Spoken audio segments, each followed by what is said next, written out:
kita pengen tadabbur ayat supaya bisa healing perasaan kita yang sedang terluka, healing tentang beban kita. Gimana cara biar kita tuh, kalau bahasa terapis tuh rilis beban, masalah, curhat supaya rilis gitu kan, rilis curhat. Oke, itu salah satu metode. Terus apa metode lain untuk kita rilis atau kita bisa healing dengan ayat-ayat Al-Quran? Tadabbur. Jadi ada tafakkur, ada tadabbur, ada terapi. Islam itu banyak banget hal-hal yang bagus, tapi tidak ada yang lebih indah dan lebih tepat dan lebih efektif daripada terapi dengan tadabbur Al-Quran. Bukan hanya baca, tapi tadabbur Al-Quran. Menghayati, memahami pesan-pesan Allah di dalam Al-Quran. Makanya ketika Nabi punya masalah, obatnya Al-Quran. Itulah kenapa di dalam Al-Quran Allah menyebutnya wasyifa'un lima fis sudur. Dia itu obat, penyembuh, bahkan bukan obat. Kalau obat itu dawa, kalau syifa penyembuh. Dawa belum tentu sembuh, bisa sembuh bisa enggak. Tapi kalau syifa ya udah pasti sembuh. Maka Allah menyebutkan Al-Quran itu sebagai bukan dawa, tapi disebutkan sebagai syifaun lima fis sudur, obat hati, obat jiwa, obat mental. Walaupun banyak ulama menganggap bahwa dia juga bisa menjadi obat fisik, dan saya percaya itu. Tetapi yang lebih dahsyat lagi adalah dia memang obat mental. Pertanyaannya, bagaimana menjadikan Al-Quran sebagai syifa, healing? Ayat-ayatnya gimana cara kita mentadabburinya? Semua ayat sama, cuman yang membedakan satu dengan yang lain fadilahnya. Tapi semua sama-sama istimewa. Jadi nggak boleh ada satupun ayat yang kita anggap nggak penting. Alif Lam Mim, apa pentingnya ya? Nun, Qaf, Shad, satu huruf doang. Enggak, biasa aja. Sehingga kita ngerasa membaca ayat itu nggak terlalu istimewa. Sama, satu huruf pun itu istimewa di Al-Quran. Kan kata Nabi satu huruf seperti 10 kebaikan.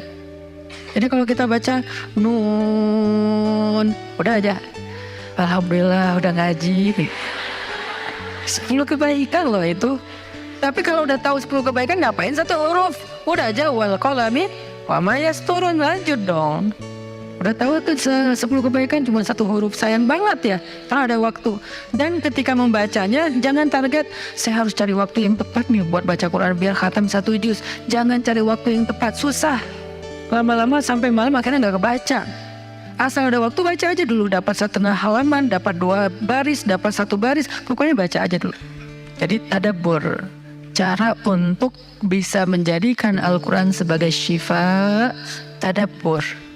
Bagaimana dulu Nabi, sahabat, orang-orang solih mentadabburi Al-Quran?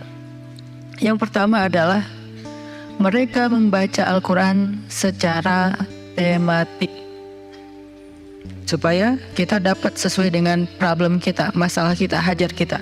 Tematik. Lagi ada masalah apa kita? Karena ayat Al-Quran turun kepada Nabi pun secara tematik, secara kontekstual. Apa yang dialami Nabi, itulah ayatnya. Al-Quran tidak turun sekaligus kepada Nabi, turun sekaligusnya itu di Lauhul Mahfuz. Lalu sampai kepada Nabi berangsur-angsur selama 23 tahun. Kenapa berangsur-angsur, Ustaz? Dan kenapa nggak urut? Turunnya yang pertama adalah Al-Fatihah dan Al-Alaq. Kenapa sekarang Al-Fatihah lalu Al-Baqarah? Kenapa enggak Al-Fatihah, Al-Alaq, kemudian surat apa lagi yang berurutan sesuai dengan urutan turun? Kenapa kok dibalik-balik, kok diacak-acak? Karena Al-Quran turun itu secara tematik, teman-teman. Hikmahnya apa? Hikmahnya karena dia tidak turun untuk sekedar dibaca. Dia turun untuk ditadaburi supaya jadi solusi, petunjuk dalam hidup. Petunjuk apa? Petunjuk terhadap masalah yang lagi dihadapin. Dan kita nggak akan dapat petunjuk kalau nggak ngerti kan? Coba baca petunjuk penggunaan obat. Bahasanya bahasa bahasa Thailand misalnya. Banyak kap-kapnya. Susah kan kita? Gimana berapa hari sekali? Kayaknya 5 kali sehari deh. Padahal cuma 2 kali sehari.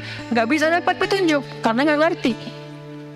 Maka supaya kita bisa tadabbur, kita pahami. Nah, memahami apa? Sesuai dengan tema. Kita boleh aja bagus banget malah baca Al-Quran secara berurutan, tapi itu target baca ya, target tilawah, bukan target tadabbur. Tadabbur beda sama tilawah. Tilawah tetap dia nggak usah diganggu gugat, udah segitu aja. 1 hari 1 juz, setengah juz, 2 bulan sekali khatam, sebulan sekali khatam, itu lanjut aja udah. Karena itu memang target membaca. Tapi target tadabbur beda sama target membaca. Bikin 2 target. Kalau tadabbur memang gak panjang-panjang dan gak berurutan, tematik. Kita mau lagi masalah apa sih? Gimana kita cari temanya Ustadz?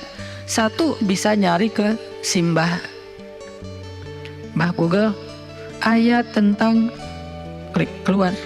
Buat kita yang mungkin kita sama nih dengan saya, masih sama-sama belajar, paling gampang tadi nanya aja ke Google, pakai aja indeks.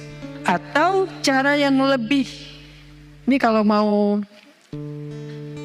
saya beberapa kali nyoba soalnya, kalau mau bukan ngetes ya, kalau mau agak sedikit lebih seru nih, agak lebih seru. Tapi kalau belum berhasil jangan salahin saya ya.